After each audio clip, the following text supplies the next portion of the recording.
Implantable human chips. Supporters hail the technology as a medical marvel, but critics warn that the potential risks are real. One such detractor is Catherine Albrecht. She's author of Spy Chips. Yesterday on Squawkbox, she blasted the device maker Verichip, citing FDA comments.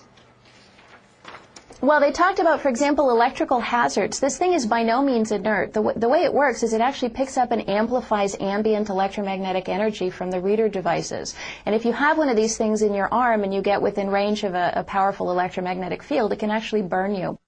Joining us now to make his case is Scott Silverman. He's chairman and CEO of Applied Digital Solutions. That's the parent company of Verichip. And Mr. Silverman, thanks for being here. We appreciate it. We're looking at this little chip right here. You brought some in with us, tiny little things. But what we heard yesterday was kind of scary. How do you react to that? Well, Becky, thanks for having us back on the air. We appreciate that very much. And obviously the comments that were made yesterday is the reason that I'm sitting here today. As you know, Verichip has been approved by the FDA as a Class 2 medical device in order to identify high-risk patients in an emergency situation.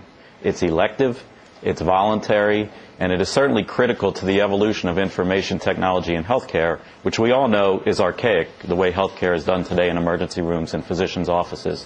So we look to be a small part of that. And we wanted to correct inaccurate statements that were made yesterday, and more importantly, talk about the Verichip technology. What's inaccurate? And what was well, there were yesterday? two things that were discussed yesterday on the air. The first was passing through a smart pass on the highway and having a Verichip in your arm and being able to be read by the technology. This is not a location device.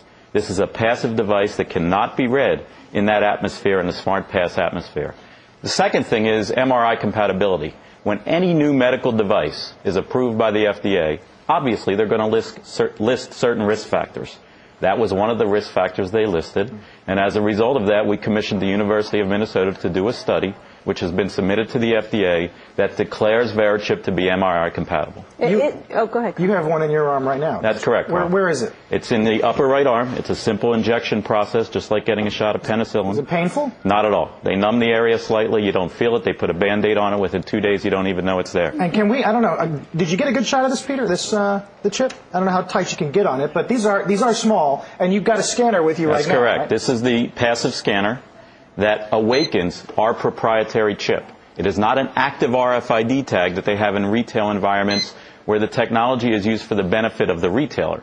This is used for the benefit of a patient, a high-risk patient, being brought into an emergency room. Okay, that's what you plan to use it for, but is there a way that it could ever be twisted or turned, or somebody else could get aware? It's not the chip itself that turns it on, it's the reader. That's right. The chip itself, Becky, as you know, has a unique 16-digit identifier. Even if I have one of these readers, even if I'm a bad guy that has one of these readers, and I scan your arm, all I'm going to get is a 16-digit identification number. The relevant information is stored on a database, and you as the patient control the access to that database.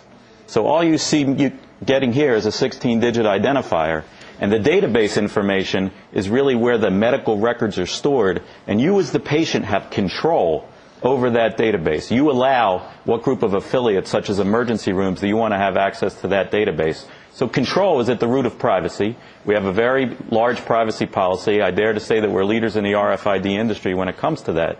And that's why the remarks yesterday bothered us and why I wanted to be here today. You know, the critics would say, and I listened to it, and I'm trying to figure it out, but they use the they word a lot. Is there a vast RFID conspiracy out there that is they would say this is a slippery slope. This is the first thing. This is where you lull us into a false sense of security. We all get these things. And then the next thing you know, I don't know, it's making like Soylent Green. Like the Trilateral Commission, or the whole world gets taken over, like in Terminator 3 or something. Is anything? I mean, do we need to worry? There's no conspiracy, Joe. You sure? I'm sure. I'm looking at you. I saw your eyebrow. It twitches when you say that a little bit. And I'm looking back at you. Come off? Let me say this. Let me say this. As far as the RFID industry is concerned, I and a couple other CEOs in the industry a couple years ago started a pretty large cry for working with the privacy rights groups and making sure that all these things are addressed. And I think we've done a pretty good job over the last 2 years of doing that. However, we need to distinguish our technology from the active RFID technology that Ms. Albrecht and others are worried about with this being able to track people. Well, this is a passive device that does not track Tommy people. Thompson wants a system in every hospital now before he gets one in his arm. So if you were counting on him, I don't know if that's going to happen like this year. Well, actually, obviously, Secretary Thompson, it's an honor to have him on our board of directors. And as he stated all along, when the infrastructure is in place, he will get a chip. That could be 2050. Now, let me finish. We now have over 60 hospitals that have agreed to implement the system, so that time is nearing. Only 2 now, right? And I spoke with Secretary Thompson yesterday, and we believe it's in the very near future that he will get a chip and then appear on your show to talk about it. Excellent. We'll bring him back when that happens. Mr. Silverman, thanks for your time. Thank you very much. Thank you for having me. Scott Silverman, again, is the chairman and CEO of Applied Digital Solutions.